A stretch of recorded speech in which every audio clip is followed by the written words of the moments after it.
here on YouGoin'Pro, we where faith meets grinding and purpose meets purpose. I mean, purpose meets pressure, and the champions are built from the inside out. If this is your first time tapping in, you're right where you need to be. If you need some coaching, if you need to know anything about baseball, life, whatever, we're going to cover all that today because I got a very own special guest today from the University of Georgetown. And before I give you his name, I want to make sure you understand. Take notes today because a lot of guys, they listen to the show, coach, and they don't take notes. And I have people texting me and DMing me, but I appreciate all of the support. Keep sharing the message. We can't do it without you. But this is episode 132. And also with that, episode 132, we build players that want to have truth. So we're not going to give you any fluff, any hype. We're going to go straight to it, Lord Jesus. So here is something I want you guys to understand. Today we're going to be talking about recruiting, especially the intangibles, the things that you can't measure. Because everybody thinks it's all about stats. It's all about exit velo. That's good stuff. But we're going to go a little bit deeper today with that subject. Also, we're going to talk about something that most players don't want to talk about, baseball IQ. There's a lot of players that have talent, but the baseball IQ is not there. And also mental toughness. So with that being said, I got a sponsor I want to give out. And today's sponsor is brought to you by YGB Publisher, my new book. There it is. Are You Really D1? It's the blueprint what college coaches are looking for. It's a book that breaks down what coaches evaluate beyond stats, rankings, highlights, the things that most coaches don't, high school coaches don't never tell you, but it's also inside of my book. If you want to get a copy, go to www.RUD1, that's AREYOUD1.com. And my special guest today is Coach Edwin Thomas. He is with the University of Georgetown, the head coach. His journey is included recruiting. He had stops at University of Duke. He was at Duke for a short period of time. He was also with Georgia State. Also, USA Baseball. He spent 5 years developing elite talent before he became the head coach of Georgetown. This conversation is going to be genuine, real conversations rooted from the truth. So with that being said, how you doing, Coach Thomas? Coach, it's great to have you on. It's truly an honor. I've been trying to get on for a while. I'm glad we were able to connect and, looking forward to our conversation. I appreciate you coming on, and I'm really, really, really excited. I'm glad that we finally had a chance to meet. But, Coach, I'm going to get right to it. Let's talk about something that all these high schools that are listening, because I know I have some kids, they text me, hey, Coach, I'm listening to it during study hall. Coach, let's talk about recruiting and the intangibles. So from your aspect, you were a recruiter before. Now you're a head coach. So you kind of shifted. So you can master all of them. My question to you is, Coach, when you're recruiting, back in your recruiting days, what separates a true D1 prospect from someone that just looks good on film? Yeah, well, I still recruit. Just because I'm head coach doesn't mean I don't stop. I'm recruiting. Obviously, it's my role is my role has changed, but I still very active in recruiting. So I think the number one thing is guys that are consistent.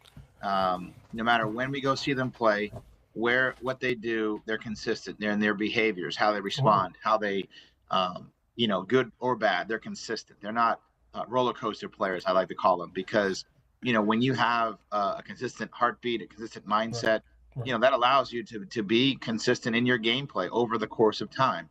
We know as a college coach, there's gonna be times where I go watch a kid play and they may go 0 for 4. But how do they respond? How do they compete defensively? Or if they had a couple tough errors, how do they compete at the bats? Are they good teammates? Right. So just being consistent in how they approach their overall game.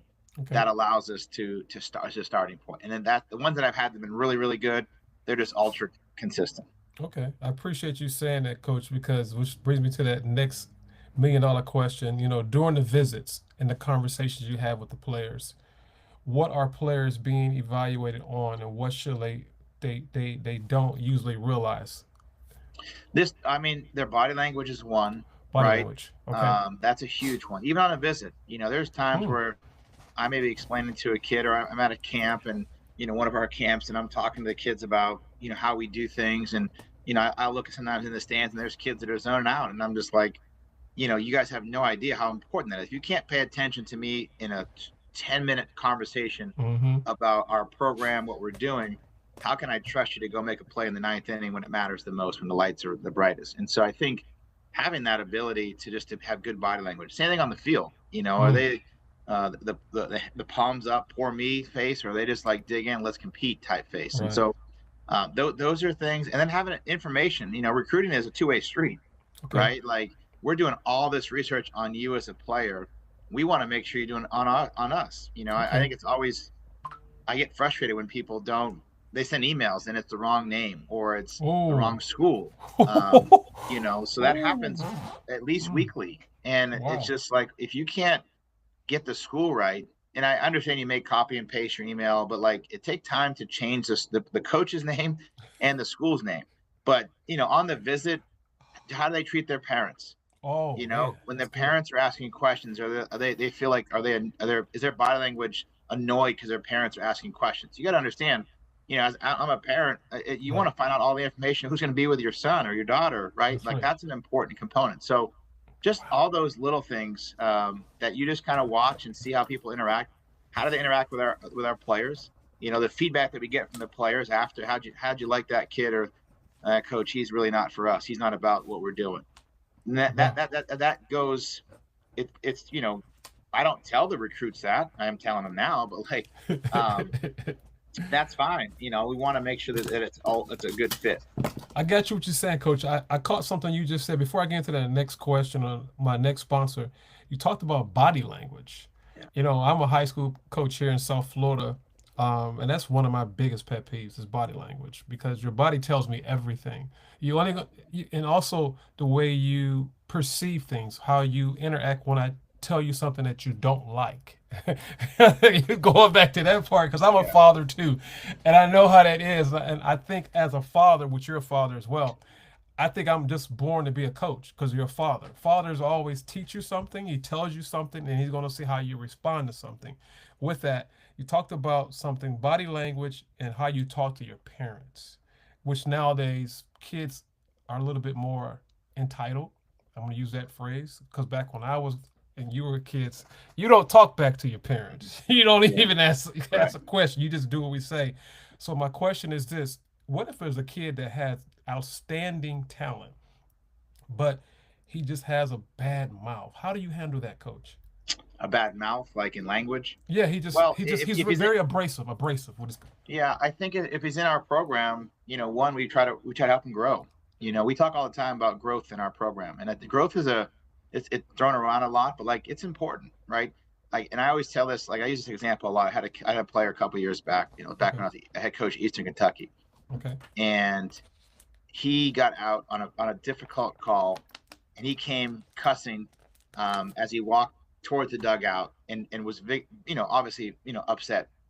And there was kids. It was kids day, and Oh. and he's using like language he shouldn't be using. Okay. So I brought him. I didn't yell at him. I brought him in the next day. Now he was a father himself at the time, and I asked him. I said, "How are you going to feel when you're sitting there at a ballpark at some point with your son, Mm-hmm. 5, 6, 7, 8 years from now, Right. and you see a player do that? What are you going to tell your son about the language he was using?" Mm. And for him, it hit home, right? And I use that example every year with our kids about just being professional, and so you just try to help them, and he never had that issue again, right? So it's like, hopefully, it's a one-off, right? And Yeah. people make mistakes, and that's part of our job as teachers to help them grow, get them back on the road of what I think is being consistent for success, whatever that looks like. But that Right. that was something that's just an example. So I think it's just uh, understanding. You can't go talk like that in a boardroom. You're not going to talk like that in the medical field. You're not going to talk like that in Yes. a classroom, That's right. right? So Right. why would you communicate that way to your teammates or to so I think that's kind of the style that I try to do is a lot of life teaching and allowing them to understand that that's not really acceptable in Mm-hmm. society. You don't Right. communicate that to people you're talking to at the grocery store, Right. like Right. so just try to give them real life examples. And then what happens, it ends up being a funny conversation at the end of it. And guys are like, yeah, you know what, that is pretty silly. I'm gonna try to and you help them change to improve their overall philosophy. I like what you said. I mean, that's appreciate. Basically, you're giving them some grace. I'm giving you some grace. It's like when you drive and the police officer pulls you over, and you violated a law. You know you violated a law. So the best thing is just to accept it. We know we made a mistake. He may let you go. Right. He may let you go, but it also goes back to what you talked about, body language and how you talk, Yeah. and I think that's going beyond just the field. It goes in the classroom, Mm. that goes in relationships, that goes with like me and you talking, that goes with your wife or your soon to be wife or whatever the case may be. I appreciate you said that. But I'm going to talk about one quick thing before I go to my sponsor is this. What do you think about kids, young boys and girls that come to the field in their unprepared dress? They wear flip flops, they wear Crocs, they wear all these different things that I didn't wear when I was playing baseball. I Right. just, I'm ready. How do you feel about that? Because that's a big question. Because here in high school, which I coach high school here in South Florida, I have a problem with that. I say you want to dress to impress. You want to Yeah. dress like where you're going, not dress where you are, dress where you want to go because you never know how people perceive that. So my question to you, you're a D1 coach and you've been with Duke and Eastern Kentucky and now you're with Georgetown and also USA baseball. How do you feel? How do coaches, D1 coaches look at Crocs and flip flops and they just you know how kids are, they dragging their feet, walking through the field. Yeah. What's the intake on that? Again, we're at Georgetown. Obviously, life is after baseball is a different manner. But anywhere I've been, is I show pictures of big leaguers. I show Okay. pictures of how they go to the ballpark. Now they have some days where they have some funny theme days or whatever, Right. but like their Right. daily in and out, they're clean, they're crisp, they're professional. So everything we try to say is be professional. Mm-hmm. And if they're wearing their hat backwards and they have their headphones on and they have a cut off T-shirt and they're wearing Crocs, it's not really professional. But if you have your stuff, your turfs are on, your uniforms is clean, and you have headphones on, and that is professional. That's okay. Like I think it's you have to adapt to the times, right? Like the kids having the pods in their ears and things like that. But the biggest thing I stress is just be professional. Okay. Is you know Otani going to look like that Right. going to the Right. ballpark? Is Right. Mike Trout? Is Right. Mookie Betts? Right? Are Right. these guys going to look like that when they go to the ballpark? No, they're professionals. Are you going to go looking like that to a job interview? Right? And the answer is no. So okay, so then you tell them their information, and then you have a standard in your program. For us, that's what we do. We say be professional. When they get off the bus, guys are dressed and we're ready to go to work, right? And Right. and that's kind of how we approach it. So I think I see that a lot in the summertime recruiting, right? Again, it's hot out and all those things, but like when you get off the bus or you come in and we're going to a high school game and we're watching how you interact, we watch everything. There may be times, right? I may not even know, I mean, you may not know that I'm there. I may be watching through a slit through center field and just sit there Come and on. watch Come on. you, how I you get interact coach. with your dugout, how you interact with your teammates. How do you deal with success? How do you deal with failure? Right. So it just depends. I always just generally just be professional. I like that, coach, what you said because when I'm practicing now, we're in practice now, and when we go to practice, I tell them, I say, did you think about who's watching you when you put those shoes on, or you thought about when you're not hustling, or do you when you talk back to your teammates? They don't think like that. They just Right. think it's okay, and I think also go back to what you talked about. I think it's like we sometimes we got to retrain them. We got to retrain them as a coach to say, Yeah. hey, that's not acceptable. And I believe in giving grace, but I don't like giving a whole lot of grace because boys are stubborn. If you give them too much, and also knowing your personnel, you know how their personality is. Because like you said, you're a recruiter, you know how they are. Once they're there for about a month, you kind of get an idea what type of person we're dealing with. Am I right, Coach? You Yes. Oh know, no, 100%. You got to hold them to a standard. I'm a big believer, and I'm going to tell you what you need to hear, not what you want to hear. come on. And at the end of the day, I'll communicate in a way that I feel is best for that individual to Right. help them relate to the information I'm providing them. Right. So they can. Everyone learns differently. Everyone has different visions and different goals. And I would say, if you want to be a big leaguer, you're not going to wear that to the ballpark. If you want to be in the boardroom, where our field's at is Capital One. The CEO looks at our field every day, right? Capital Ooh, One, I love it. what's I in your love it. wallet? So like, you're not going to go meet that individual looking like that. So then don't come to the ballpark like that because you don't know who is watching you, and you just never know. Hey, this is episode 132. Very own head coach Edwin Thompson. He breaking it down, Coach. I love what you said. I wish I had like 20 of you guys like this, because I'm like the same way. Because being a businessman and also being a coach, you learn a lot of things from baseball as far as life skills. You learn that, I used to be a mortgage broker before I was a coach, and I had my own mortgage company. Did very, very, very, very good. And I used to always tell my employees, I said, listen, how you talk to people on the phone and how you walk out when you got your suit and tie on, you're representing my company. We're a team. Don't talk smart to someone you never know. You never know, because that person may be your next client or that Right. may be your next boss.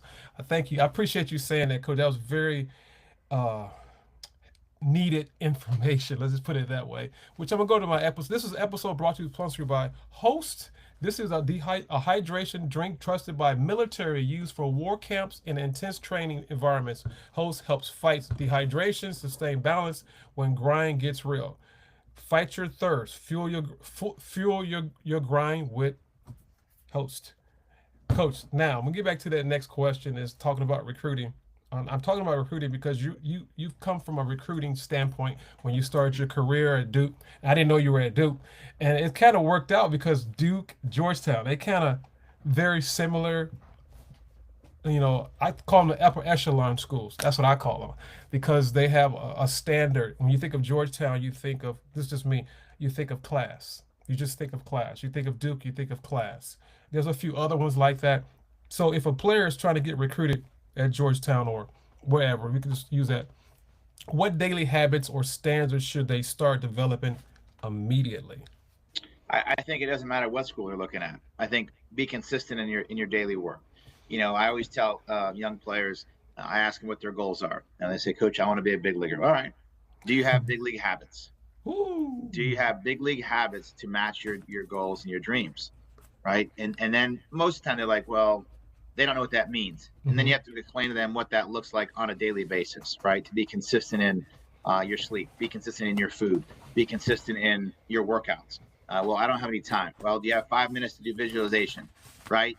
Before you go to bed, do you have to dream about where you want to be, how you're going to get there, right? So there's always, people always say that, my dad always say this all the time, you can make excuses or make things happen. And I'm a big believer in that. Like, you can make a ton of excuses. You look at last night in the football game, Indiana, that university can make a ton of excuses why their team isn't good or shouldn't win or whatever over the last couple of years. The guy came in, he changed the whole environment because he believed. And I think that's what the beautiful thing about sports is, that you can control you. You can't control, if you're a pitcher, once the ball's out of your hands, you Right. cannot control what the ball does. You can control where the ball moves, but you can control that, all the preparation to that. So I Right. think the first thing is just to be consistent in the classroom. I don't care what school I've been in. I've been to, I think, of 6 different schools: Division 3, Division 1, big Okay. school, small school. Okay. I've been a head coach at different levels. The first question I ask, how is he a student? Mm. How's his grades? So let's start with that, because at the end of Wow. the day, we're student athletes, and there's a lot of um, a handful of schools and programs in a few sports, mostly basketball and football, where that is not the case. But the Correct. majority of college athletics, like the 97%, 95% of everybody else that's not living in the on the limelight, so to speak, Right. Right. Right. at Division 1, 2, 3, junior Right. college, Right. NAI, they're going to get into a degree, right? And Correct. so you don't have to take away your dreams to get to the big leagues or to play professional baseball, but you also need to make sure you're a good student. What kind of person are you? Are you a consistent person? Are you a good leader in your high school? Are you a travel team? Are you the kid that, if there's an error, are you blaming the kid that made an error? Nobody wants to make an error. Or are you coaching that up and be a good teammate? Right. Those are like two critical components. The last part is, are you competitive? Mm. And I think I like that. there's an old saying, like, are you a competitor or are you a winner? And I want guys that are competitors that love to win, because you got to be able to compete before you learn how to win. And you got to put in the work competing to get better to win. And Mm. so that's kind of something that I really strive. So those three things are what we talk about when I talk to coaches: what kind of student is he? What kind of teammate is he? And does he compete? I Mm. can see if he can play, right? Like, I Right. can Right. tell. I've been That's doing this for easy. 22 years. I can tell if he can play. And so I think that's the part for me where, if I have all those check the box, then it's a matter of, okay, now what kind of makeup do you have, right? What kind of person are you? So it's just a constant. It's a job interview, right? Right. So if Right. you want it to be successful, my advice is learn what it takes. Go watch what it looks like. I always encourage players to go watch college baseball and not just what's on TV. Go watch your local junior college game. Go watch a Division II game in your area and go see if am I good enough at that level. Mm. First, am I even good enough on my high school team? Right? I mean, there's just levels of it. You can't be the third shortstop in your high school as a junior and say I'm going to go play Division I at a major SEC school or a Power Four school. That's not realistic. So that's okay. Just be realistic of who you are. Come on, come And on. I think that sometimes can get lost in the shuffle of the recruiting process is self-awareness. Right, Um, right, so I think having those habits to recognize where you're at right now, not saying you're going to give up on your dream because correct. you're the third shortstop as a junior. There's Right, tons of stories right, of players that were just on a team and that got better. Like I correct. grew 4.5 inches in college. I put on 50 pounds, so I was 5'10", 5'9" my senior year, and I grew. It Right, happens. So like, right. but if you don't have the work ethic, if you don't have the discipline to work towards where you want to get to, then it doesn't matter your physical attributes. I like that, Coach. You said a mouthful, a whole lot. You talked about first you start off with making excuses or making things happen, Yeah, which I love that one. And then yeah, you talked about what does a professional look like, and you talked about the 97% of rest of the schools that are student athletes, because I think sometimes we get caught up in the shuffle, like you just said. We get caught up in the social, this little thing here, the social yeah, media and what he's doing and what he's doing. But also, you also made a very valid point about sometimes you can be the third stream shortstop, and you may be a late bloomer. You may be a late bloomer, but as of right now, today, you are the third stream shortstop. What do we need to do to become the second stream? Not even the first stream. right, We got right, to go in steps, because a lot yeah, of times I think I call it pipe dreaming. I mean, there's nothing wrong with dreaming, but are you willing to put the work in? yeah, And it's not going to happen overnight. That's the first thing, because people think things happen like, yeah, oh, Coach Thompson, he's a Georgetown. He don't know what it's like. That no, but he just said he's been coaching for 22 years. He just said for 20. yeah. I didn't know that, but you said 22. You don't look like you're It's 22. funny. Yeah, I mean, my first job was middle school JV basketball. Yeah, Middle school JV basketball. I did middle school track. I coached college football. I coached high school basketball, girls and boys. I was a middle school teacher, right? I got told no so many times in my just professional journey of jobs that I felt that I should be at. I'm like, you right, know what? I'm not supposed to. I'm not there yet. I'm not good enough, or right, I right, wasn't right, prepared enough. I didn't do this or do that, and so I just think those are so important. What you said too is it takes time. There's right. no see, I'm dating myself, coach, but I'm going to say it out there. I had the days for young folks out there. We had to go take a disposable camera and take the film and drop it off at the Right, pharmacy right, and let it develop. and wait a few days until you got your pictures back. That's right. Now you can do a whole movie in a day, and a person in Japan can recognize it. I mean, it's just a whole different world. So Yes, I guess yes, growing up in that process oriented life, right. forget everything else. Hmm. You had to be patient. Yeah, When a microwave came out, it was a big deal. And like yeah, it you can get a was. microwave Right. meal, and I use this Hmm. a lot. You can get a microwave meal, and a hot pocket's cool. We've all been there. We've all done it. Right, But who would rather? Would you have either have a hot pocket or a Thanksgiving meal? Which one right. would you rather have, Coach? I want a Thanksgiving meal, me And personally. that takes time, Coach. You just can't throw a Thanksgiving meal together unless you're going to Boston Market and getting some food. It's going to take some time to go, right? I So love you it. have to be able to understand that life, Yeah, it takes time to be right. successful. It takes time to do things you Yes, want it to get does. out of it. And there's no steps you can skip. You got to take, if you go from second string to third string to second string to first string, and then be honest when people give you honest evaluations. Oh man, The truth is real, and the tape never lies. So like, I love it. that's my old football coach and me. We know the Yes. tape never lies. It's true. That's right. Coach, Coach, I love it. I mean, I've been waiting for this interview for I don't know how long, because this is episode 132, and this is you dropping the mic. I I'm here for appreciate you. it. I love it. We got very own head coach Edwin Thompson with Georgetown University. He's dropping some serious nuggets, Coach. That I really appreciate what you just said. Which, coming from high school, the speed of the game is slower than college. Sure. What decision making mistakes do you see the players, the freshmen coming in making, coming from high school to that D1? What are some of the Yeah. Two decisions? parts. It's a two-part. One, they try to be somebody they're not. Because if they're in a group where they see a group of seniors who are Right, 4 years, right. 3 years old or whatever, hitting in practice or throwing a bullpen that's really executed really well at a high level, they try to do that, but their skills not there yet, right? It's kind of like you just got to keep going where you're at and be Right. who you are. We Mm, recruited you for a reason. Be who you are. Work to get to that point, right? But initially, you want to be who you are. And I think the other part is just having a baseball, better baseball aptitude. We give all of our players basically a small playbook, basic rules, standards that we have, but also in our team defensive stuff, our offensive philosophy. It's very like a playbook in football is really thick. okay. Ours is like 15 pages total, right? And so it's not hard to do it, but taking the time to read, taking the time to ask questions on the stuff that's not cool, Right. right? Like everyone's gonna ask questions. How do you get stronger? How do you get faster? All that stuff.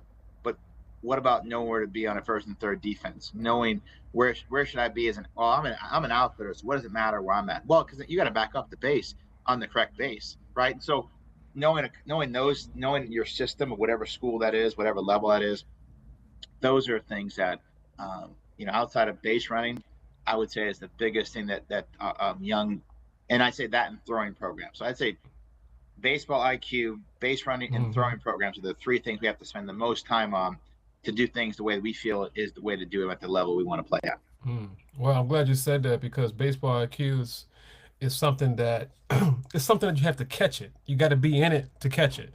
It's like some things you can be taught and some things you got to be caught. You got to be in the game to understand what to do. But Mm-hmm. if you start preparing yourself mentally, and I tell guys this in practice, and I say, listen, while you're on the sideline watching, don't be chatting with Ronnie over here and Bobby. You should be paying attention what is going on in the game. So when you're in the game, you know how to respond to that situation.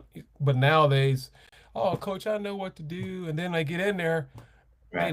they look like a chicken with the head cut off.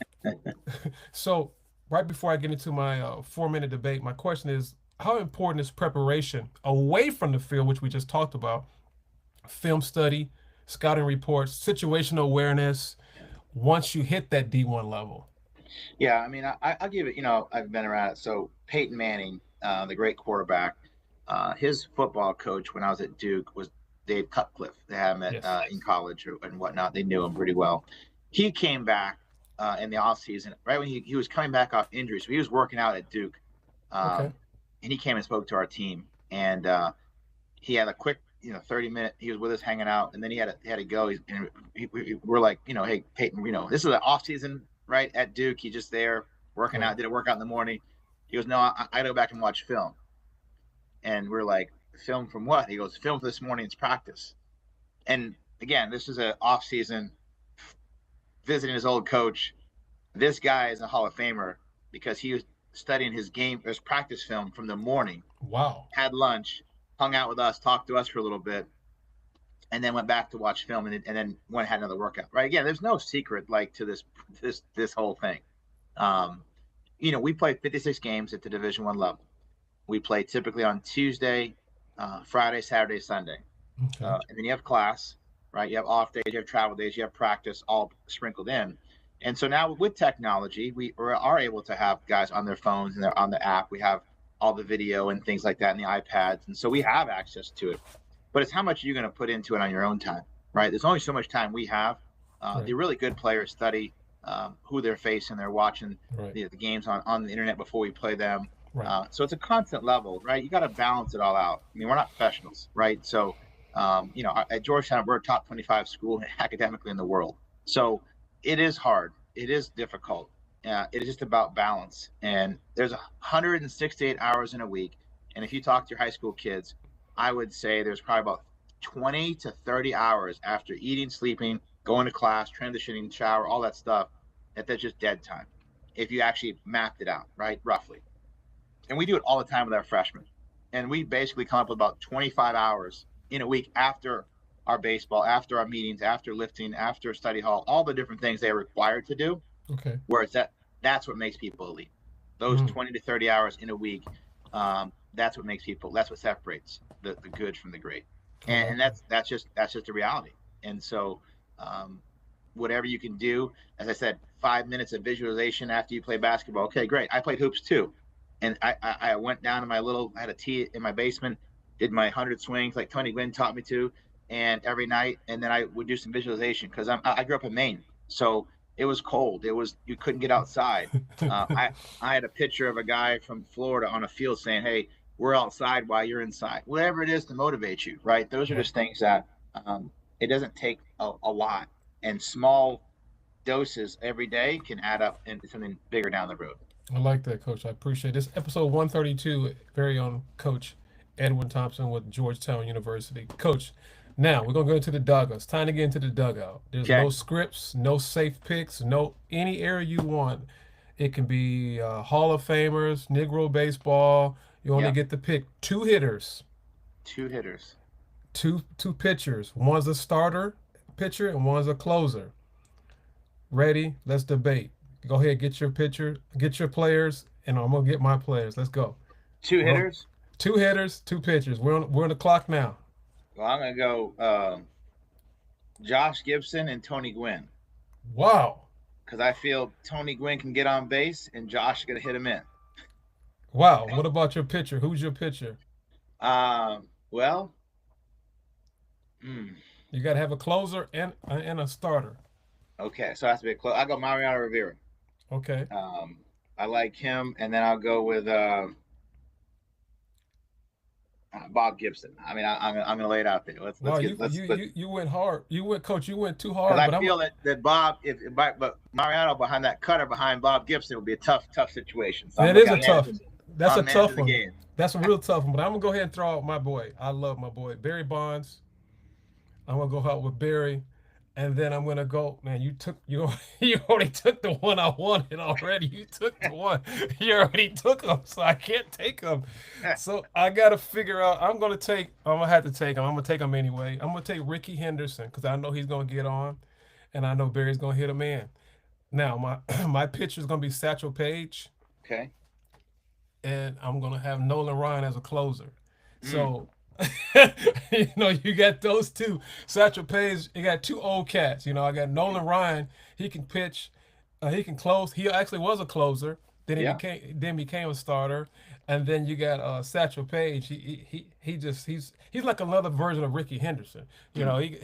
He'll talk his way through it. But you got Bob Gibson. I mean, and who was your other pitcher, Coach? Mariano Rivera. Mario Vita he's Hall of Famer as well. But Yeah. you took the number one hitter was Tony Gwynn. I'm Yeah. like, he's the art. He doesn't strike out. Right. He's hard to get out. Yeah. But Barry is like under him. I don't think Barry is a complete hitter, but Yeah. I think that Tony is the art of hitting. Oh, there's no doubt. I mean, he hit what he did and how he handled himself, and just like there's some stat where he struck out like I don't know his numbers like that, but it was ridiculous. Like in a 6 year stretch, he struck out less than guys are striking out in 1 year now, Yeah. or something like that. There's some stat out there, but So with that, Coach, like we got about another minute left. Let's debate this. So what can we give to the listeners for Tony Gwynn with this debate called the dugout? How can we get the kids now to translate that? Because they think, well, I'm striking out. What yeah. can we give them based on our debate right here? What you think? You got to have a plan. You got to know who you are as a hitter. I tell all the time. Can you hit 20 home runs? Have you ever hit 20 home runs in your season, not counting little league out over the fence? Right. And nobody raised their hand. I said, okay, so nobody's a power hitter. Okay. So start there, and then you have to go on. What's the most important stat in baseball offensively to score the run? Okay, so how are you gonna get on base? Here's how you get on base, and you go through the whole checklist, Okay. and then you kind of embrace who you are.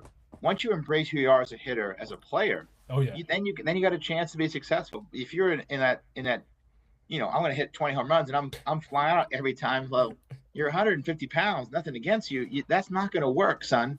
Go ahead and bunt. Go ahead and put the ball in the gap. Come on, bro. Come Just on. get on base. That's it. Make it happen. I got 30 seconds. Ricky Henderson, base running. How can we help the listeners with the base running? Just work at it. It takes no coach to go work at your base running. Every day you can do 5 minutes of base. We do base running every day in our program. Every single day after we stretch is base running every day from August until June. So if it's important at the Division I level, and I'm not the only coach in Division I that does base running every day, take care of on your own time. Everyone's going to go hit. Everyone's going to go throw. They don't do base running on their That's own, right. and they typically don't take a lot of defensive work on their own, especially if you're an outfielder. Because I got 20 seconds. Base running is effort. It's effort. It's And you effort. gotta concentrate. You gotta really pay attention of Right. the situation because we do base running every day in high school, and I'm here in South Florida, and I'm like, they hate it, coach. They hate it. They don't want to run. I'm like, Yeah. dude, you gotta run bases. This can make or break that last inning, or we're trying to score because you're not paying attention to the situation. So I appreciate that. We had a Yeah. little I quick. like that. I like that. But coach, I thank you. We got a few minutes left. I'm going to ask you one last question, then I'm going to go ahead and have you close it out. With that, we talk about the mental aspect of the game. Yeah. What mental habits do successful D1 players, which you experience, develop and allow them to handle the pressure, handle the Yeah. failure, and the consistent competition? Yeah, I think it's just how they approach the practice. Are they competing in practice? Are they putting in situations? We try to put guys in a situation where they can fail. So we teach that. We show that on video of what to do and what not to do, the good and the bad. And we use Derek Jeter a lot in our program, Mike Trout, guys like that play the game, what I consider the hard and the right way. And I say nothing wrong with other stars that do Right. things their way, Right. but if you're not consistent to get to that point, it doesn't matter. And so I think the mental side of it is really understand that you're going to fail, and we have a conversation with our guys in the fall about how do you deal with it? And we have a conversation about how do guys deal with failure? How do you deal with the adversity that comes up in the Mm. baseball world? But then we have a life conversation as well. Like, this is baseball and there's life. And then so there's a period of time where you have to understand that it's going to be a lot harder in life than in baseball. It's just, and that's how it works. And so if you can stay consistent in your emotions now, when Right. your Right. life happens with your family, you can be there as the person people can look to for strength.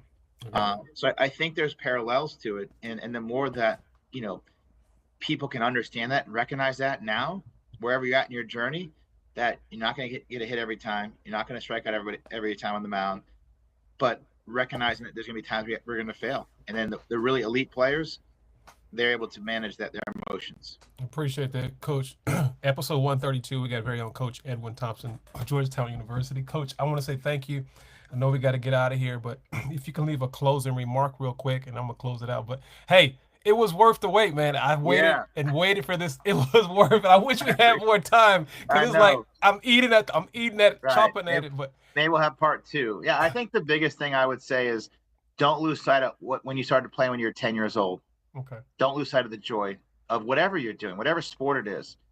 Don't lose sight of that joy, because if you forget why you play and you're just playing because you hmm feel like you have to, or you want to, or you have to get a scholarship, like, that's not healthy to right, me. To me, is playing the game because you love it. I get to go to the ballpark every day.